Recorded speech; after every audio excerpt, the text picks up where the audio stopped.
also thank you so much to each of our panelists. I think just the breadth of the ways that we have looked at EHRs today, the various scales and perspectives that we have talked about in this short session, I have found to be both totally inspiring, but also, challenging. I think the reason that we haven't fully figured this out yet is because it's really hard, and there are a lot of competing interests. And one of the things that I think was really interesting in the trajectory of this panel is, we started talking about pathways to begin with, and really it seemed like what we were talking about was how we can use our, information systems to deliver the most evidence-based, most efficient, most high-value care to a given patient. And then we sort of moved on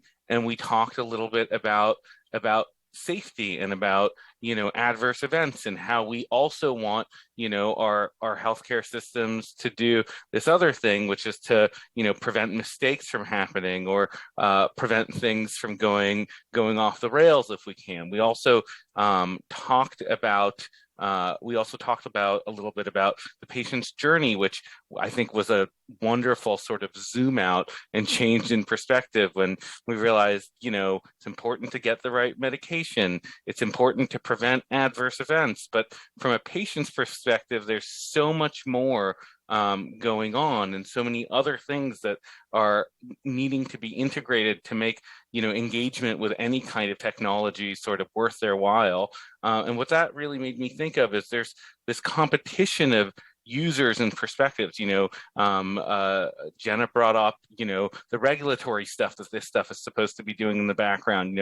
We haven't talked about it, but obviously, all of the institutions care about the billing piece and all of that. So I guess I would love to hear any, and ideally all of your perspectives about, how is it that we build systems that have, so many competing users and so many competing uses, and still have them work, and how do we prioritize, which pieces we are going to improve, and what are the policies that we need to get there? I know that's a fairly broad and open question, but if anyone wants to start with a stab, I'd love to hear everyone's perspective on that.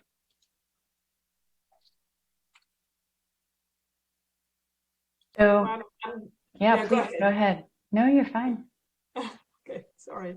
Alex, this is a really important question, and I think I'd love to hear everyone on the panel address it, because this is healthcare, and this is cancer care, is about a team, and the team with a patient, and Beth really highlighted the importance of understanding the home environment, the real life of a patient, the church, the supermarket, getting your food and so on. And so, I think in the context of human-centered design, there are methods, there are principles, but I think we need to do a lot more of it. That idea of how to integrate multiple perspectives in the design of a technology is actually something that has been discussed and analyzed in the human-centered design literature and in practice, and I'm sure Jenna can tell us more about it. But figuring out how do you use participation to develop a common ground, and understand conflicts, because when you have multiple perspectives, there's going to be conflicts, and so how do we get those conflicts out, and how do we manage them? And then I think the third piece is what I was talking about at the end, is tough. We're not going to get it right the first time. We're trying, but we're also learning, and then we got to figure out how do we continue learning, and not think that, okay, now I'm done, I'm going to implement that technology. And I think implementation is actually a continuous design process. Thank you so much. So we use a technique called personas. So the first step to a 12-step problem is to be able to recognize that you have a problem and understand your people that you're working with. So we go out and we listen to many people and we create personas, which are basically fictional characterizations of a group of people.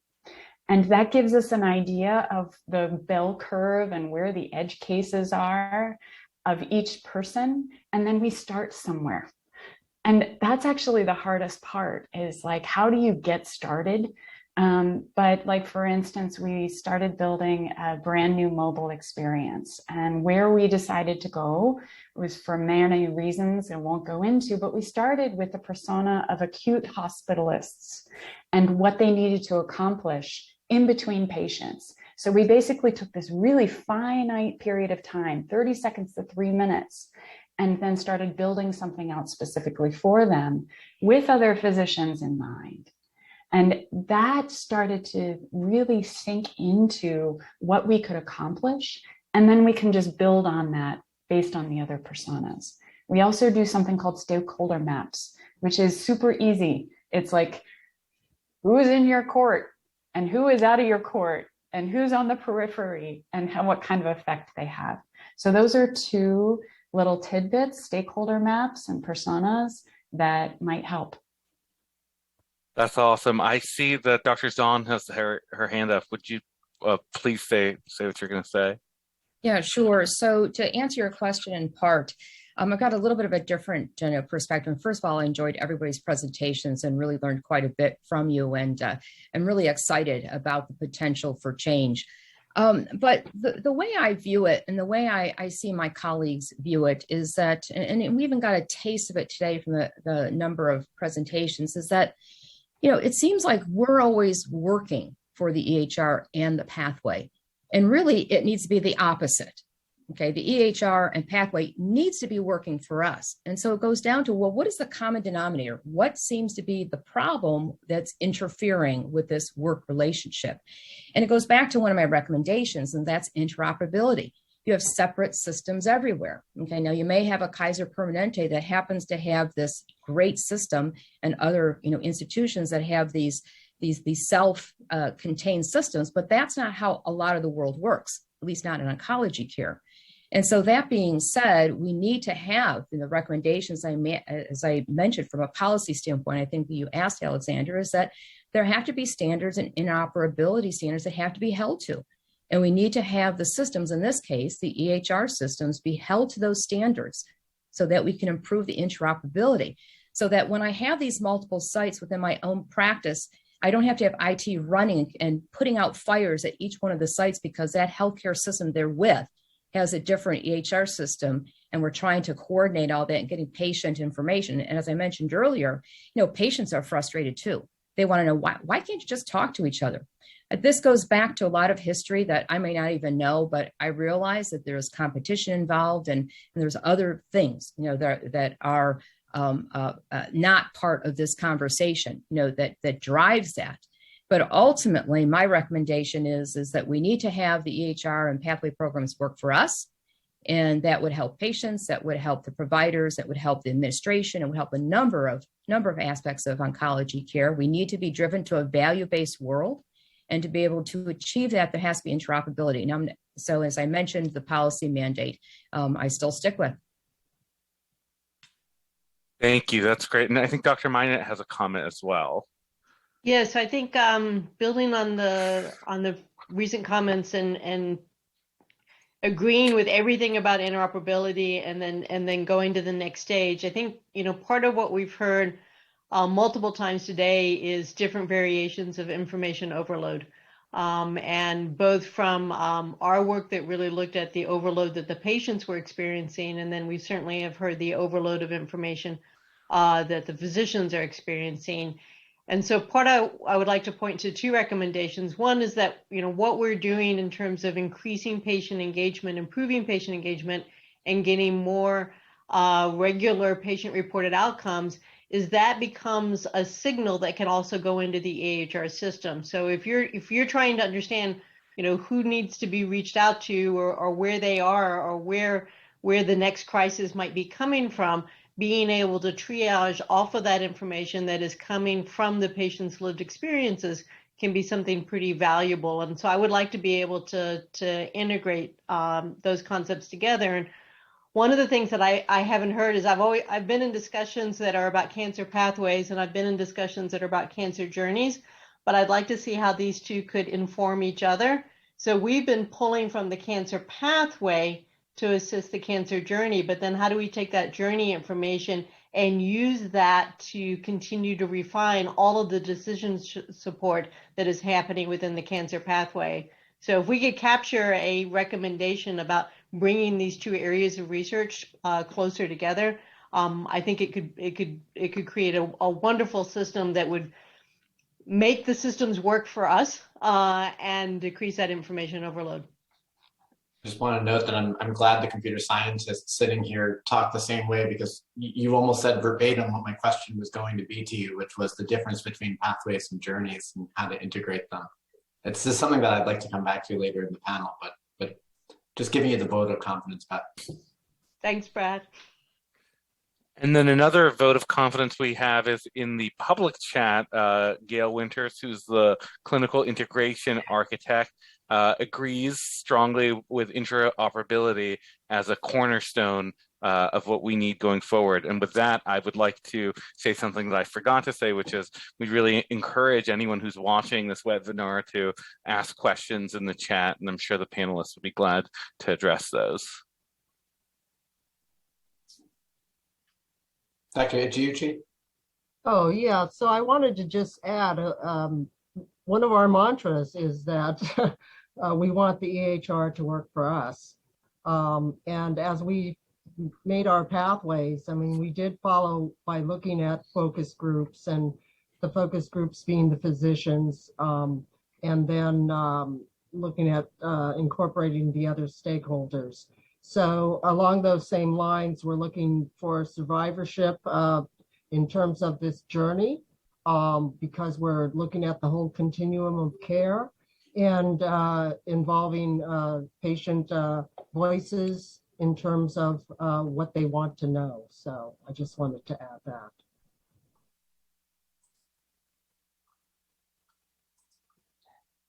I'd like to pull the string on the question of the notion of where do we think the EHR ends, if it ends? Because I'm hearing that there are potential usability issues in terms of interoperability, which is fine. But the question is, at what point do we say that, like, a pathway or a journey, as we're, these are different issues. Where did we come up with, like, when do you formalize things versus when do you let things be a little bit soft and squishy to allow for flexibility, because we may not know how best to formalize it at the moment?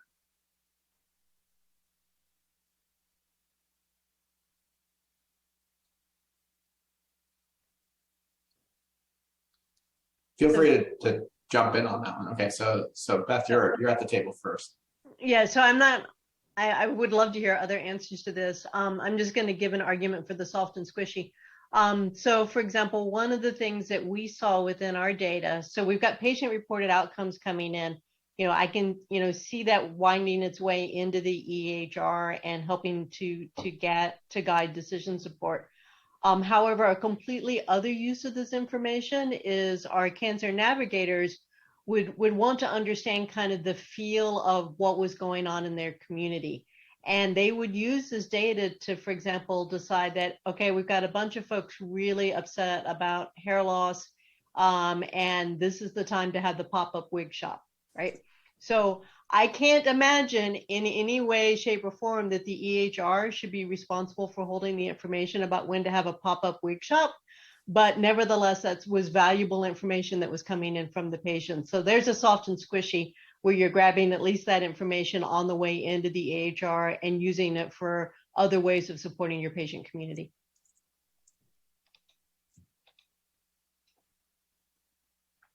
Jenna, you put your hand down, or did you?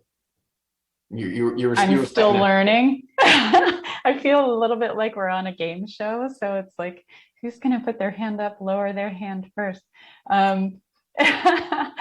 So though you just hit on it, Beth, I really believe that the space where soft and squishy and hard and formal meet is in technology. Social determinants of health. AI can help us make these smarter decisions in terms of and regulation, and we can, build artificial intelligence and digital assistants, and you could just order, using your little microphone and saying, please order these sets. You can do all of that. But the thing that's really interesting to me is that the soft and squishy is really about the intuition as a healer. And that core essence meeting of your brilliance, meeting with the person that you are working with, and that's your partner in this healing journey. And I start to think about that soft and squishiness, about, do we really need to record that? Is that something that's personal to that healer and personal to the person that they're helping?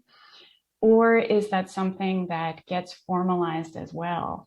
And that's where I start to ask bigger questions, like, how might we help this connection between a person that is being helped and a person that is helping or healing?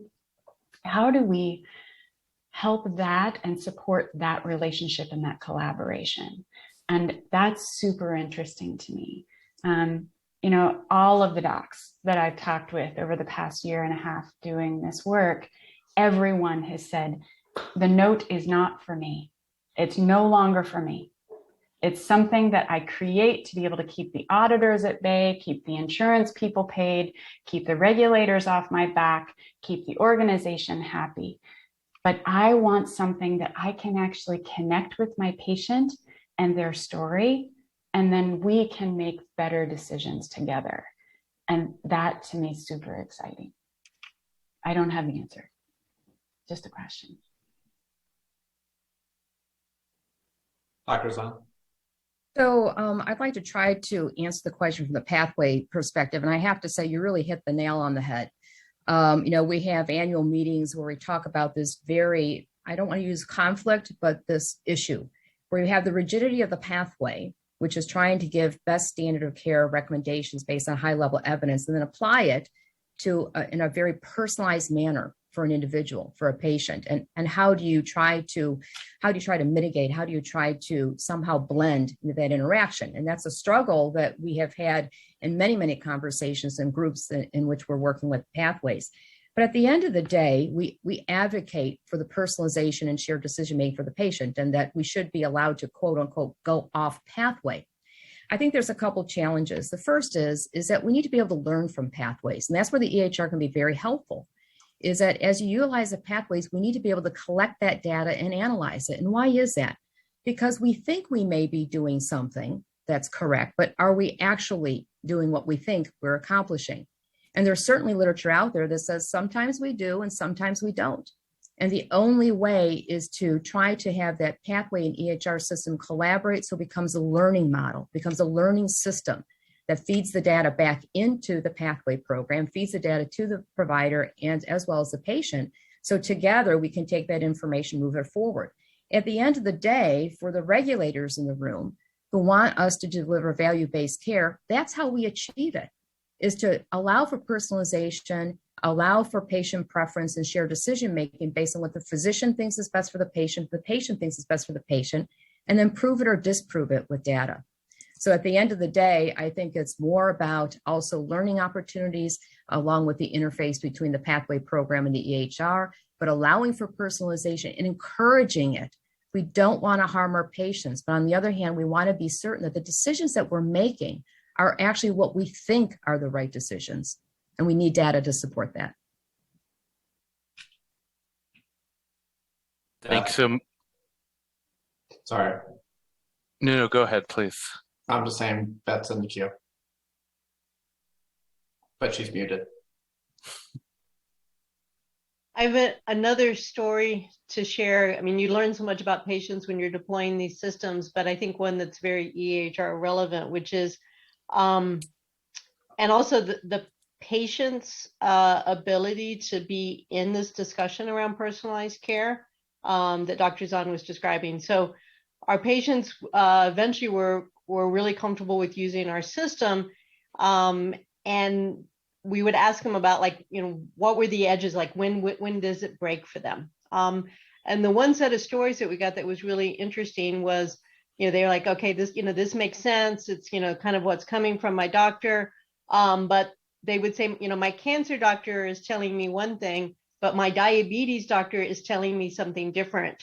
And then they would wave the tablet at me and they say, I want your tablet to tell me which doctor is right.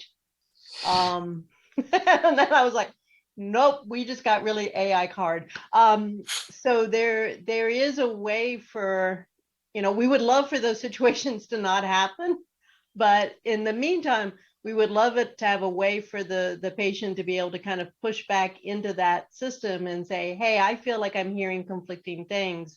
You know, this is where the EHR should be then surfacing this perceived conflict, or in this case, it was a real conflict, to have it be addressed. Because it's very difficult for the patients to go in and challenge doctors, right? But you know, if they could at least say, look, I've got these two different pieces of advice and I'm having trouble understanding how to do the right thing.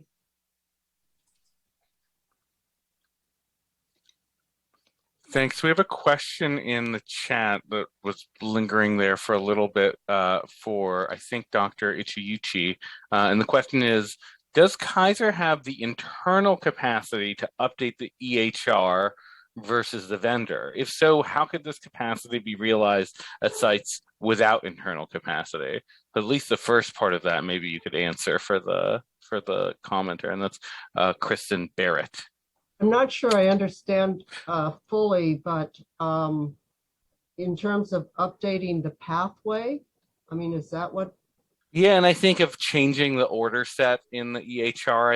I think it sounded when you were giving your talk like you had a way of being fairly nimble Sure, about. we do actually. It's pretty facile. We have a group that builds the the protocols, and we meet weekly. So, and those are, you know, multi-region represented.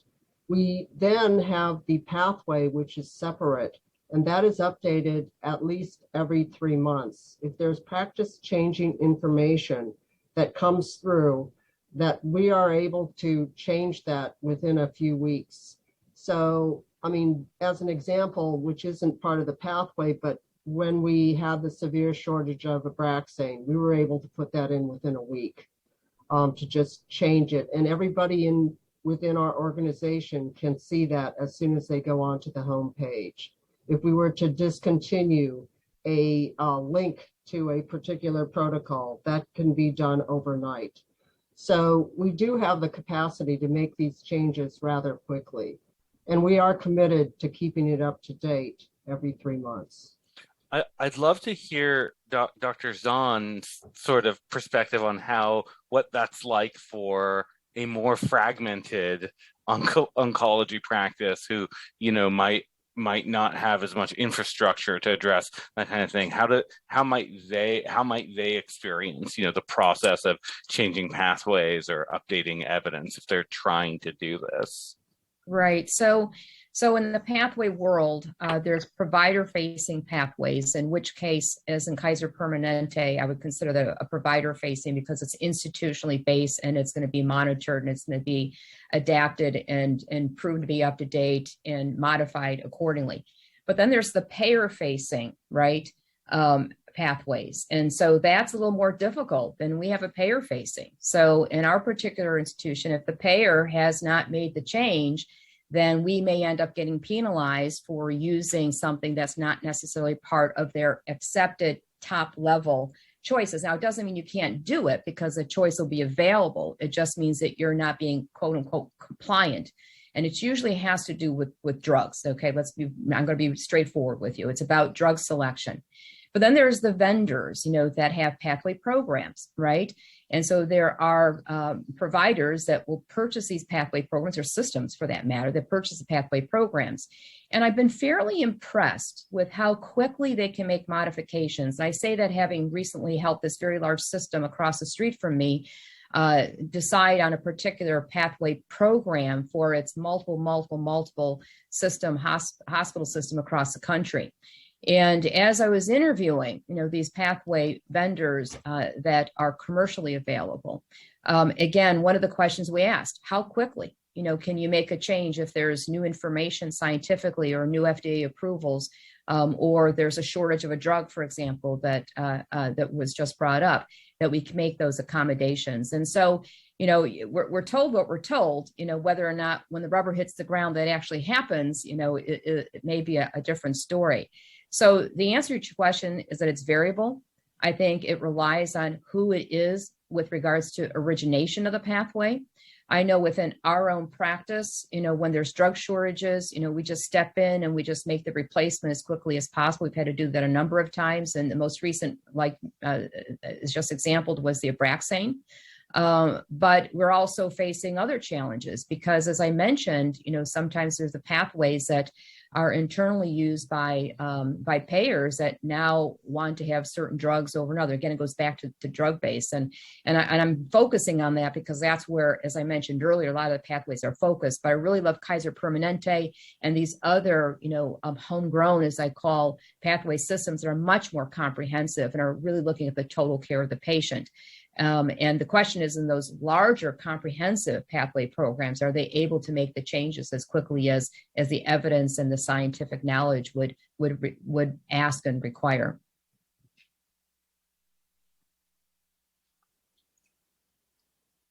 So I think we have three more minutes before we need to end our session. And if anyone has any concluding comments or burning thoughts or any final questions for one another that you guys have, this is probably the moment.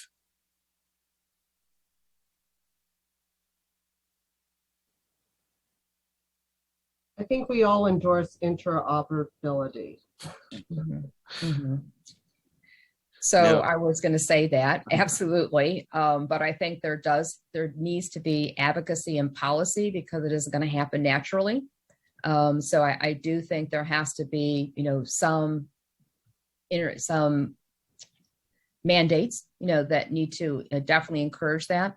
I think from a pathway perspective, I do want to encourage everybody and let you know that in the pathway world, there's a lot of folks who are leaders in various pathway programs and groups where we really are trying to evolve the pathway so that it's much more responsive to patient needs and patient considerations and the human factor.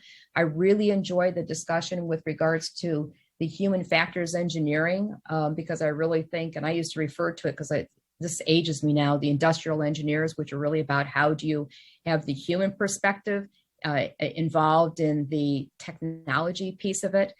So I'm really encouraged by this discussion, and I think we'll continue to move forward, but it is going to require some outside influences and mandates. Well, with that, I think that's a great place for us to stop this excellent panel. First of all, I just really want to thank each of the speakers. Your expertise has been really invaluable and enriching, and we appreciate you sharing your time with us. There's going to be a 10-minute break, and the final session of the day will start at 3:35, and everyone should stretch, have a drink, and we'll see you in 10 minutes.